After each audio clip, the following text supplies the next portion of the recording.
चौथा प्रश्न में यदि f बराबर 1 1 2 3 3 5 4 7 जेड से जेड में एफ एक्स बराबर ए एक्स प्लस बी द्वारा परिभाषित फलन है जहां ए बी पूर्णांक है तो ए और बी ज्ञात कीजिए। तो जो दिया है पहले इसको लिख लेते हैं। तो एफ का मतलब होता है, हिंदी में हम इसे फलन कहते हैं, इंग्लिश में हम इसे फंक्शन कहते हैं। तो यहाँ पे फंक्शन का मान दिया हुआ है, तो 1 1 2 3 3 5 और दिया है 4 7 दिया है। और क्या दिया है भाई, और दिया है एफ एक्स का मान दिया है, कितना दिया हुआ है, ए एक्स प्लस बी दिया हुआ है। अब यहाँ पे फंक्शन में देखो, ये आगे के मान को हम x कहते हैं और पीछे के मान को क्या कहते हैं, y। सभी में ऐसा होगा, ये आगे के मान x और पीछे के मान क्या रहता है, y। ये x रहता है और ये y, ये यहाँ भी x और ये भी y रहता है। ये समझ में आ गया कि आगे के मान को हम x कहते हैं, पीछे के मान को y कहते हैं।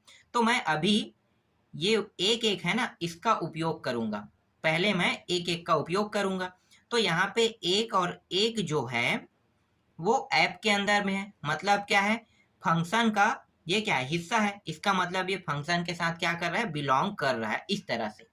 ठीक है, फंक्शन के साथ बिलोंग कर रहा है। तो यहाँ पे देखो, यहाँ पे क्या है, एफ एक्स है और ये आगे क्या है, एक्स है और पीछे क्या है, वाई। तो एक्स का मान अगर मैं सिर्फ इतने बस को ले रहा हूँ ना, अभी इसको नहीं, इसे आप समीकरण 1 नाम दे दो, बस इसको बस लो अभी। अगर मैं एफ एक्स को यूज करता हूं तो यहाँ पे एक्स का मान 1 रखता हूं तो वाई का मान कितना है, यहाँ पे देखो 1 है, तो बराबर में लिखकर आपको वाई के मान को इस तरह से लिखना है। तो आ गया एफ एक का जो मान है वो कितना आया, 1 आया। अब इसके मान को कहाँ पे रखेंगे, एक्स के मान 1 जो है इसको मैं रखूंगा इस समीकरण में। तो यहाँ पे एफ एक हो जाएगा, फिर ए गुणित 1 रखने पर एक्स के जगह में यहाँ भी 1 प्लस बी। अब यहाँ पे देखो ये वाला हिस्सा एफ एक है, इसका मान भी कितना है, 1 ही है ना। तो यहाँ से अब 1 यहाँ पे रख देते हैं, ये 1 हो गया और ये दोनों गुणा के a प्लस बी आ गया। इसको मैं समीकरण 2 नाम दे देता हूँ। फिर क्या करने वाले हैं, फिर से अब हम आगे वाले पद को देखेंगे। इसको देखो, यहाँ पे 2 और 3 दिया है, तो 2 और 3 भी ऐप का ही हिस्सा है, मतलब ये क्या है, ये भी बिलोंग करेगा। तो लिखो यहाँ पे 2 और 3 ये भी बिलोंग कर रहा है, किसके साथ, ऐप के साथ, फलन के साथ बिलोंग कर रहा है। तो ये आगे x है और पीछे क्या है, y है। सेम प्रक्रिया यूज करेंगे, f 2 और ये जो 3 है इसको कहाँ पे लिखते हैं, पीछे में लिखते हैं, इस तरह से। ठीक है, समझ में आ गया ये। ठीक है, अब इसके मान को फिर से समीकरण 1 में रखो। तो f2 पहले x का मान रखो, फिर a गुणित 2 प्लस b आ गया।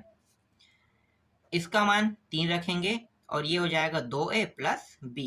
इसे मैं समीकरण 3 नाम देता हूं। समीकरण 3 में 2 को घटा दो, तो लिखो समीकरण 3 में 2 को घटाने पर, इसे जमा के भी लिख लेते हैं, तो 2a प्लस b बराबर 3। और समीकरण 1 क्या है, देखो a प्लस b बराबर 1, तो a प्लस b बराबर 1। घटाने की बात हुआ है, तो घटाने का मतलब क्या होता है कि जो प्लस में होता है वो मान माइनस में हो जाता है। ये प्लस में, ये माइनस में हो गया, ये प्लस है, ये माइनस में हो गया, ये भी प्लस है, ये भी माइनस में हो गया। घटाएंगे तो ये प्लस और माइनस देखो बी भी सेम है, तो कट गया। ये वाला चिन्ह आपको नहीं देखना है, क्योंकि मैंने क्या किया है, जब मैंने घटाने का चिन्ह लगाया तो इसके चिन्ह में परिवर्तन हो गया, तो ये प्लस और ये माइनस बन गया, इस तरह से ये कट गया। ये प्लस है और ये नीचे क्या है, माइनस है। घटाएंगे तो 2 में 1 घटाओगे तो कितना बचेगा, 1, तो मतलब a बस बचेगा। यहाँ पे 3 में 1 घटाओगे तो कितना बचेगा, 2, तो a का मान यहाँ पे निकल गया। अब बस मैं किसका मान निकालूंगा, b बस का मान मुझे और चाहिए। तो b के मान निकालने के लिए मैं क्या करूंगा, समीकरण 2 का उपयोग करूंगा। b के यहाँ पे a का मान कितना है, 2 है, तो इस a के मान को मैं कहाँ पे रख दूंगा, समीकरण 2 में रख दूंगा। तो लिखो समीकरण 2 में a का मान रखने पर, समीकरण 2 था a प्लस बी बराबर 1, a का मान कितना निकला है, 2 प्लस b बराबर 1। इसको उस पार ले जाओ तो ये हो जाएगा b बराबर, इस साइड आके क्या हो जाएगा, ये घट जाएगा, तो ये माइनस में हो जाएगा। तो ये 2 इस तरह से यहाँ पे आ गया और b का मान यहाँ पे -1 यहाँ पे प्राप्त हुआ। तो बी का मान भी देखो निकल गया। अब एफ एक्स का मान क्या था, देखो एफ एक्स का मान कुछ नहीं रखेंगे क्योंकि मुझे ए और बी का मान निकालना था, तो ए और बी का मान मैं कहाँ पे रखूंगा, एफ एक्स वाले में रख देता हूँ। तो ए का मान दिया, ए का मान ज्ञात हुआ है 2 और एक्स, और बी का मान कितना है -1, तो ये रहा -1 और यही क्या है इसका आंसर है। ठीक है, तो इस तरह से ए और बी का मान निकल गया। नेक्स्ट प्रश्न देखो, प्रश्न क्रमांक यहाँ पे जो 5वां है इसमें दिया हुआ है कि Q गुणित Z का उप समुच्चय F बराबर M/N और M दिया है। M जो है बिलोंग करता है Z के साथ और N जो है बिलोंग करता है Z के साथ। और यहाँ पे एक चीज और कहा है कि N कोई भी कंडीशन में N का मान 0 नहीं रखना है, द्वारा परिभाषित है। क्या F Q से Z में फलन है? तो यहाँ पे हाँ या ना में उत्तर पूछा है, तो मैं आपको ऐसे ही बता देता हूँ, हल करने की आवश्यकता नहीं है क्योंकि इसमें कुछ बताने लायक नहीं है। तो मैं यहाँ पे कहूँगा हाँ।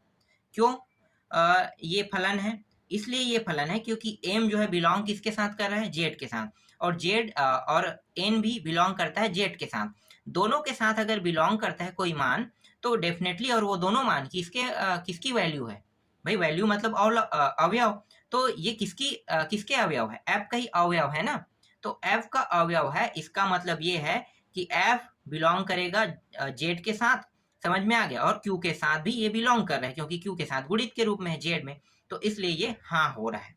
और कुछ इसमें खास नहीं दिया, इसलिए आपको मैं बस इतना ही इसमें बताऊंगा। ठीक है, आगे देखो छठवां प्रश्न में दिया है, निम्नलिखित फलनों को क्रमित युग्म के समुच्चय के रूप में निरूपित कीजिए तथा उनके परिसर ज्ञात कीजिए। तो परिसर ज्ञात करना है, तो इसके अंदर भी कुछ प्रश्न दिए हुए हैं। देखो पहला प्रश्न क्या है, बहुत आसान प्रश्न है। यहाँ पे ए इस तरह से दिया हुआ है, इसे समुच्चय रूप कहते हैं, और यहाँ पे एफ एक्स का मान दिया हुआ है x² + 1, और जो a है ना, इसके मान को क्या क्या रखना है, हमें रखना है 1 -1 है, 0 है, फिर 2 है और ये 4 है, तो ये मान a के स्थान पे रखना है।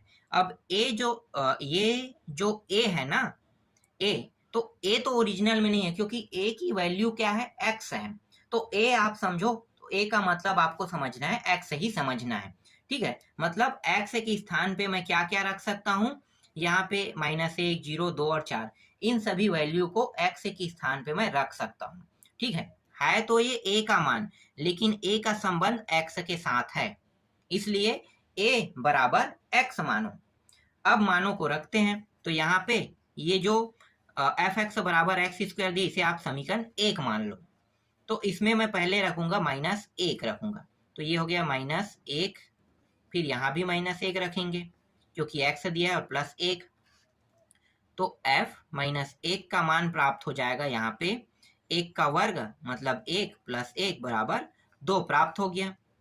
देखो कितने रखने पर आया ये, मैं यहीं पे साइड पे चलो बाद में रखेंगे। ठीक है, 1 निकल गया इसको रखने पर। अब मैं दूसरे में रखता हूँ 0, तो यहाँ पे f 0 रख लो, और फिर यहाँ पे 0 का वर्ग +1 बराबर कितना प्राप्त हो गया भाई, अब प्राप्त होगा सिर्फ 1। देखो 0 रखने पर 1 प्राप्त हो गया। अब मैं 2 रखने वाला हूँ, तो f2 बराबर ये हो गया 2 का वर्ग +1, 2 दूनी 4 और 1 5, यहाँ पे आ गया 5 आ गया। f मतलब x का मान 2 रखने पर 5 आ रहा है। फिर f का मान रखो यहाँ पे 4, तो 4 का वर्ग +1 बराबर 4 चौक 16 और 1 17, ये 17 प्राप्त हो गया यहाँ पे। तो यहाँ पे इस प्रश्न में क्या करने के लिए कहा है, एक तो समुच्चय रूप लिखने के लिए कहा है और एक परिसर कहा है। तो समुच्चय रूप पहले बना लेते हैं। तो समुच्चय रूप कैसे बनेगा, अगर मैं -1 रखता हूँ तो कितना प्राप्त हो रहा है, 2, मतलब ये x का मान है, ये y, ये x है, ये y, ये x है, ये y, ये x है, ये y, तो समुच्चय रूप बन गया। तो समुच्चय रूप में लिखो इसे, तो समुच्चय रूप है -1 2, फिर 0 1, फिर 2 5 और 4 और ये 17, इस तरह से ये समुच्चय रूप है। अब परिसर लिखो, परिसर में हमेशा y की वैल्यू को लिखा जाता है, तो y की वैल्यू तो ये सब है, तो 2 1 5 और 17, ये क्या है, परिसर है, ये इसका आंसर है पहला का।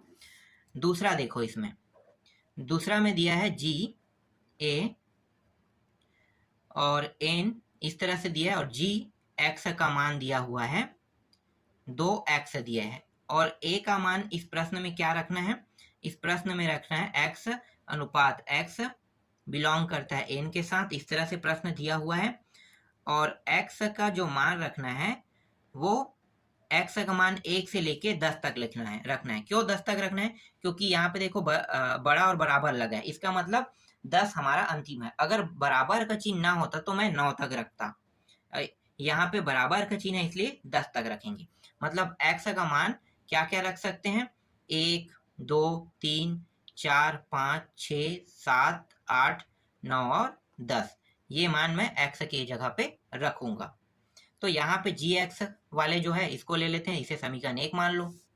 तो जी एक्स यहाँ पे मैं एक बार और लिख लेता हूँ, जी एक्स बराबर 2x, पहले 1 रखो तो जी 1 और यहाँ पे 2 गुणित 1 बराबर 2, जी 2 रखते हैं तो यहाँ पे 2 गुणित 2 बराबर कितना हो गया 4।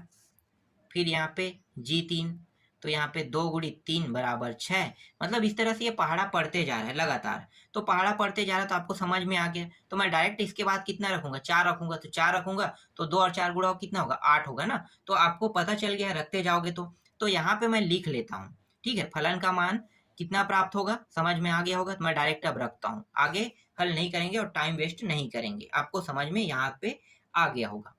तो यहाँ पे मैं रख लेता हूँ, तो 1 रखने पर 2 प्राप्त हुआ, ये रहा। 2 रखने पर 4 प्राप्त हो रहा है, 3 रखने पर 6 प्राप्त हो रहा है, 4 रखूंगा तो 4 दूनी क्या होता है 8, 8 प्राप्त होगा ना।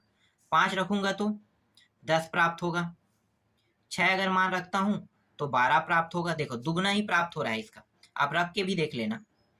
7 रखने पे 14 प्राप्त होगा, 8 जब मैं रखता हूं तो 16 प्राप्त होता है, 9 रखूंगा तो 18 प्राप्त होगा, और अंतिम है 10, जब मैं 10 रखता हूं तो 20 प्राप्त होगा। इस तरह से फलन प्राप्त हो गया।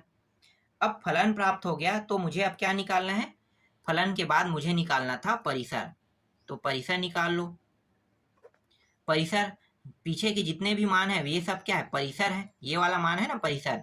तो 2 का पहाड़ा आपको कितने बार पढ़ना है 10 बार, तो 2 4 6 8, एक सेकंड, ये 8 है, और इसके बाद 10 है, 12 है, 14 है, 16 है, 18 है और ये 20। क्योंकि आगे अगर मैं बनाते जाता तो 10 तक के 10 तक के जैसे मान रखता तो 10 तक रखने पर 20 आता ना, तो इसलिए यहाँ पे परिसर का मान इस तरह से प्राप्त हो गया। ये क्या है इसका आंसर है।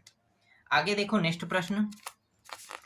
इसके बाद जो 7वां प्रश्न दिया है उसमें है कि माना एफ आर की ओर जा रहा है और एफ एक्स बराबर 3x + 2 द्वारा परिभाषित है, ज्ञात कीजिए।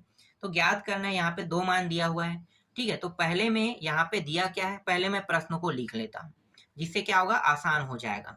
तो देखो प्रश्न यहाँ पे दिया हुआ है एफ एक्स दिया हुआ है और एफ एक्स दिया हुआ है 3x + 2 दिया हुआ है, ठीक है। इसे समीकरण 1, और पहला प्रश्न में दिया हुआ है क्या दिया हुआ है एफ एक्स का मान दिया है, एफ एक्स का मान कितना रखने के बोला है 14। तो यहाँ पे ये जो समीकरण 1 है ना इसमें मैं 14 रख देता हूँ, तो इसके स्थान पे आ जाएगा 14, क्योंकि पहले प्रश्न में ये दिया हुआ है तो 14 मैं रख देता हूँ। 3x प्लस यहाँ पे हो गया ये 2, और ये 2 है इसको इस पार ले आओ तो 14 इस साइड आके माइनस हो जाएगा और यहाँ पे बचेगा 3x, दोनों को घटाएंगे तो 12 हो जाएगा और ये 3x।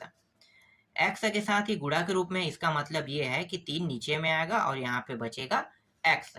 ऐसा क्यों हो रहा है, एक तो पक्षांतर हुआ है और एक तिर्यक गुणा हुआ है। तो पक्षांतर होने वाले में मैं बता देता हूँ कि जब कोई मान प्लस या माइनस में होता है तभी ये पक्षांतर होता है, और तिर्यक गुणा कब होता है जब गुणा के फॉर्म में हो। जैसे कि देखो 3 के साथ गुणा कौन है x का, तो गुणा के फॉर्म में इसलिए यहाँ पे नीचे में आया है। तो गुणा और भाग के रूप में होने पर नीचे में आता है मान, और नीचे में रहता है तो ऊपर में जाता है, तो इसे तिर्यक गुणा नियम कहते हैं। और जोड़ना या घटाने के रूप में हो तो ये पक्षांतर होता है, जो एक साइड से दूसरे साइड पे जाने पर क्या होगा प्लस या माइनस के चिन्ह में परिवर्तन हो जाता है। समझ में आ गया।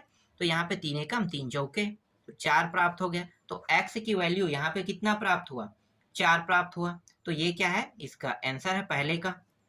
समझ में आ गया पहला। दूसरा देखो, दूसरा में क्या दिया है 5 और यहाँ पे मैं लिख लेता हूँ 5 और यहाँ पे 71 दिया है। 71 का पूर्व प्रतिबिंब f के अंतर्गत, ठीक है, f के अंतर्गत इस तरह से प्रश्न दिया हुआ है। इसका मतलब क्या है कि एफ एक्स का मान एक बार 5 रखना, एक बार 71 रखना, यही है। तो यहाँ पे मैं एफ एक्स का मान एक बार 5 रखूंगा और दूसरी बार एफ एक्स का मान मैं 71 रखूंगा। कहाँ पे रखूंगी इसके मान को? समीकरण 1 में। तो समीकरण 1 में रख देते हैं। तो समीकरण 1 में पहले मैं 5 रखता हूँ और ये 3x प्लस 2 खंड में इसे हल करेंगे। 2 को इस साइड ले आओ तो ये -2 हो जाएगा क्योंकि ये प्लस में था और यहाँ पे 3x बचेगा। तो इन दोनों को हल करने पर 3 प्राप्त हुआ और ये 3x 3 इसके साथ गुणा के रूप में, मतलब क्या होगा, नीचे में आ जाएगा और x बचेगा यहाँ पे इस तरह से। तो ये हो जाएगा 3 एकम 3, ये दोनों कट गया, 1 प्राप्त हुआ, x का मान यहाँ पे 1 आ गया। सेम प्रक्रिया यहाँ भी करेंगे। तो ये 71 रख देते हैं 3 गुणित और यहाँ पे सॉरी 3 के साथ x था ना और प्लस 2, तो ये 7 1 इस साइड आके ये भी माइनस हो जाएगा और बचेगा 3x। घटा देते हैं तो ये 6 9 प्राप्त होगा और ये 3x 3 इसके साथ गुणा के रूप में, मतलब नीचे में आ जाएगा और ये x 3 के पहाड़े से काट दो इसे, तो 3 दूनी और ये 3 दिया। x का मान यहाँ पे 23 प्राप्त हुआ, यहाँ पे 1 प्राप्त हुआ।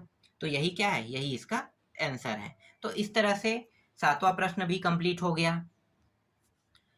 अब 8वां प्रश्न देख लेते हैं।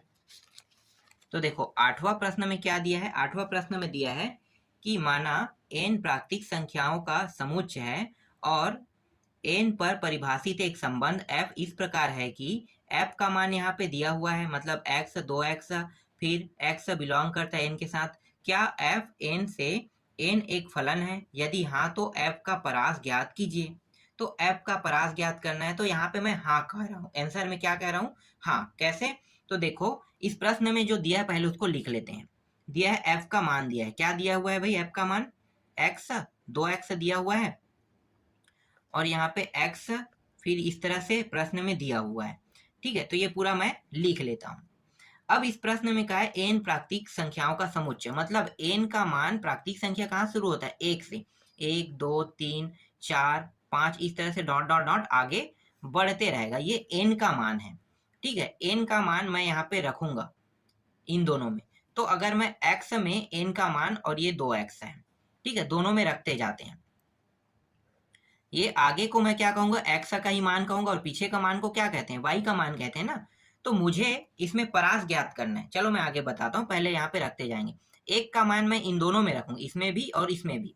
तो ये 1 प्राप्त हुआ और 1 का मान यहाँ पे रखूंगा तो 1 2 गुणित 1 बराबर कितना हो जाएगा, 2। अब 2 रखो तो ये 2 प्राप्त हुआ यहाँ पे और इसमें भी 2 रखेंगे, 2 गुणित 2 बराबर ये 4 प्राप्त हो गया। फिर 3 रखते हैं तो 3 ये प्राप्त होगा और 2 गुणित 3 बराबर ये 6 प्राप्त होगा। फिर यहाँ पे 4 रखते हैं तो 2 गुणित 4 बराबर 8 प्राप्त हुआ, इस तरह से। तो ये तो x का मान रहेगा ना, पूरा मान ये जो बन रहा है ये आगे में है, मतलब x की वैल्यू, पीछे को क्या कहते हैं, y। तो ये आगे जो है, ये जो है पूरा का पूरा क्या बन गया, x बन गया है, मतलब ये x का मान है।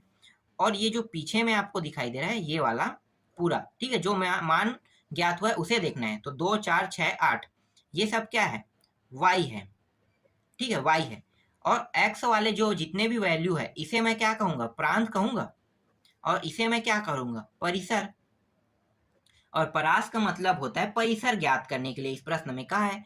तो परिसर क्या है भाई, तो पता चल गया परिसर क्या है, 2 4 6 8 डॉट डॉट डॉट अनंत तक के जाएगा। तो परिसर आपका निकल गया। परास का मतलब होता है परिसर, परिसर। और यही क्या है, आपका प्रश्न का आंसर है। तो इस तरह से ये भी कंप्लीट हो गया। बाकी जो बचा है उसको नेक्स्ट वीडियो में आपको मैं बताऊंगा।